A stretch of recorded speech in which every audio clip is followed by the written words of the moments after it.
এই বই আকারে সাজাতে গিয়ে সূরা বাকারা সবচেয়ে লম্বা সূরা কোরআনের শুরুতে নিয়ে আসা হয়েছে।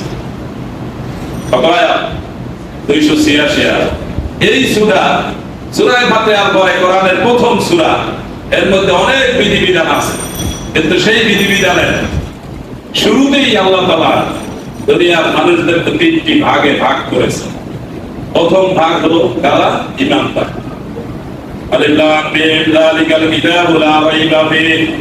আলিফ লাম মিম দিয়ে আল্লাহ শুরু করেছেন, বলেছেন এই কিতাব এমন কিতাব যার বিষয়ে কোনো সন্দেহ করার সুযোগ নাই। কেউ সন্দেহ করলে করতে পারে, সে সন্দেহ করে করে মরে যাবে, কিন্তু এই কোরআনে যা বলা আছে তাই হবে, তাই সত্য, তাই আল্লাহর বাণী। ও সন্দেহ করে করে মরে যাবে, প্রত্যেকে কোরআনে কিছু হবে না। কোরআনকে ধ্বংস করার জন্য, কোরআনকে বন্ধ করার জন্য বিভিন্ন যুগে বিভিন্ন কোরআন বিরোধীরা চেষ্টা করেছে, ওরা ধ্বংস হয়ে গেছে, কোরআন রয়ে গেছে। আর অমুসলিমের দেশে বরং মুসলমানেরা দিন দিন কোরআনের অনুসরণ করছে। আর মুসলমানের দেশে কিছু কিছু শয়তান, নাস্তিক, লেখাপড়া নাই, গাঁজাখোর, তারা কোরআনের বিরোধিতা করে। সুযোগ পাইলেই তারা লাফ দিয়ে ওঠে, যখন আর সুযোগ থাকে না তারা কোথায় গেছে আর খবর থাকে না। যেমন এখন আপনি এদেরকে আর খুঁজে পাবেন, এখন আর পাবেন। আগে দেখছেন আপনারা ইউটিউবে, অনলাইনে বহুত লোক বিরাট বিরাট ডিগ্রিওয়ালা, দেখতে একেবারে ফেরেশতার মতো দাঁড়িয়ে আছে, টুপিও হয়তো মাথায় দেয়। আস্ত শয়তান আছে কিনা? এটা আপনারা চিনেন, এটা আপনারা চিনেন। আপনারা এই কোরআন পড়বেন তখন ওদেরকে চিনবেন। আপনাদের অধিকাংশই হচ্ছেন জুমার দিনে আসেন, হুজুরে যা আলোচনা করেন ঘুমাইয়া ফিরাইয়া গেলে শুনে শুনে ফরজ নামাজের সালাম একদিকে ফিরে দিই, লাফ দিয়ে বাইরে। আছে কিনা?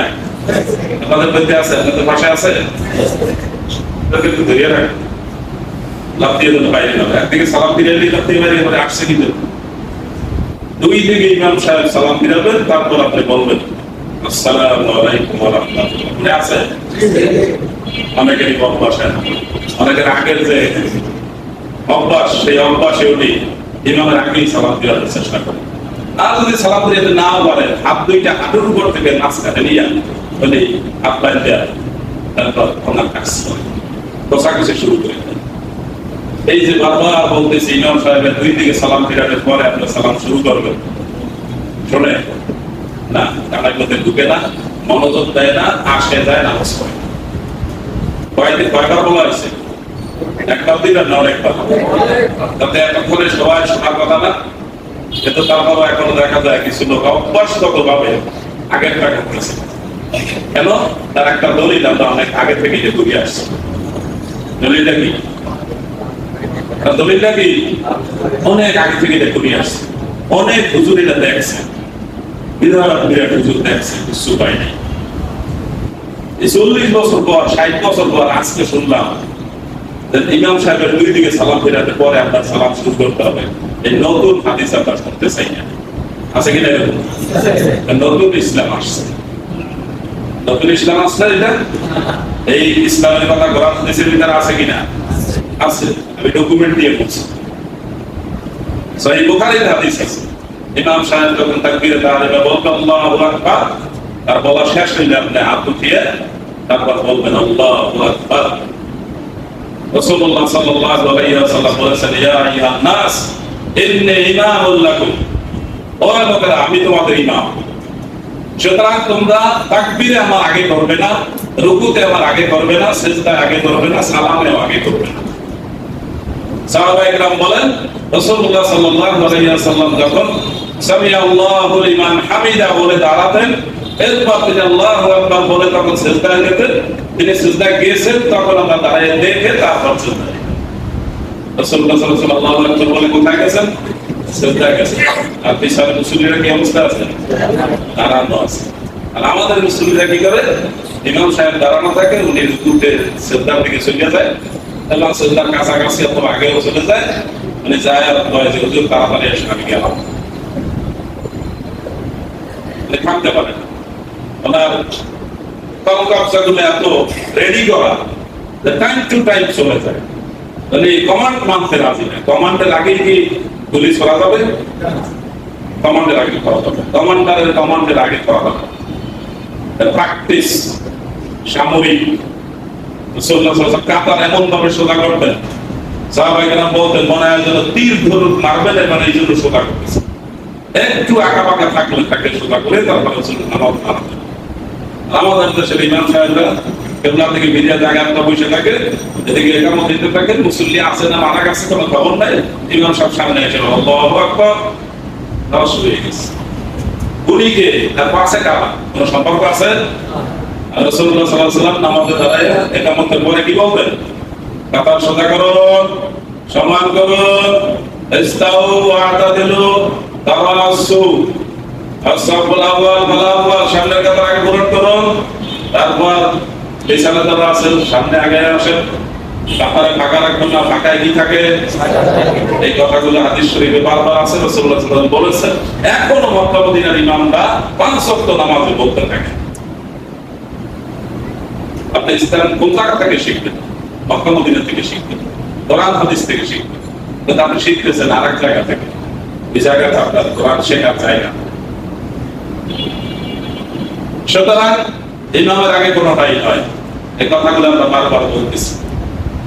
যাই হোক, এই কোরআনের মধ্যে কোনো সন্দেহ করা যাবে না। পিছনে যারা দাঁড়ায় রয়েছেন ওখানে বসেন, দয়া করে এখানে জায়গা না পেলে সামনে আসেন, তাহলে আরেক জায়গায় যান। আপনারা দাঁড়ায় রয়েছেন মনে হয় যেন পুলিশ আসছে আমাদের ধরবে, এখনো কি ভয় আছে? এইভাবে কেন?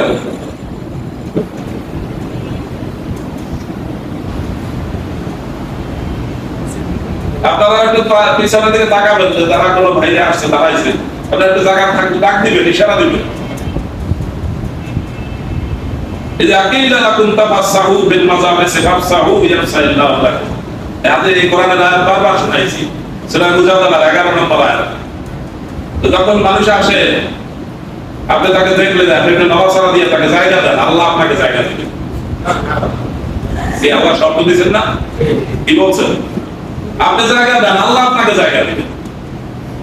তাফাসসাহু বিল মাজালিসি ইয়াফসাহিল্লাহু লাকুম, তোমরা জায়গা দিয়ে আরেকজনের জায়গা দাও, আল্লাহ তোমাদেরকে জায়গা দিবেন। এখন আবার মোটামুটি গরম কথা বললে আমাদেরকে বসাইছি না, পরে আবার এসে দাঁড়াই, খালি আমি হেভি কথা থাকতে পিছনে যারা আছে তারা দায়িত্ব নেবেন। আবার কয়েকজন আসলে বসাবো, আবার এই কথা দাঁড়াবে, খালি ইংরেজি কথা থাকবে। ওই যে বলছে হাঁটু খাড়া করে 2 পা সামনে দিয়ে বলবেন না, বারবার বলতে থাকে, তারপরে কিন্তু এই কাজ চলতেই থাকে। মন মগজ কোরআন সুন্নাহ মোতাবেক অনুগত করতে হবে, যা শুনবেন সাথে সাথে আমলে নিয়ে আসতে হবে। আপনার ইচ্ছা মতো আমার ইচ্ছা মতো চললে আপনি মুসলমান হবেন না। লা ইউমিনু আহাদুকুম হাত্তা ইয়াকুনা হাওয়াহু তাবআন লিমা জি'তু বিহি, রাসূলুল্লাহ সাল্লাল্লাহু আলাইহি ওয়াসাল্লাম এই বলছেন, হাদিস তো প্রায় করি তরজমা করতে না করতে মনে থাকে। আপনার মন মগজ যতক্ষণ বলতে আল্লাহর নবী যা নিয়ে আসছেন, যা বলছেন, এইটার মোতাবেক না হবে, এটার অনুগত না হবে, এটা শোনার জন্য মন মগজ প্রস্তুত না হবে, আপনি ইমানদার হন নাই। আপনার লেভেল আছে, টুপি আছে, নামাজ আছে, জামা আছে, না রোজা আছে, হজ আছে, কিন্তু আপনি ইমানদারই হন নাই। মন মগজ ওইটা মানার জন্য রেডি থাকতে হবে। কতদূর? যতদূর সম্ভব। আপনি 100% পারবেন তা কিন্তু হাদিস বলেনি, কিন্তু আপনার মন মগজটা ওরকম থাকতে হবে। আমাদের একজন মুরব্বী এখানে 5 ওয়াক্ত নামাজ পড়েন, বিভিন্ন যারা অসুস্থ আছে তারা যেভাবে পারে সেভাবে নামাজ পড়েন, কিন্তু চেয়ারে বসে নামাজ পড়েন।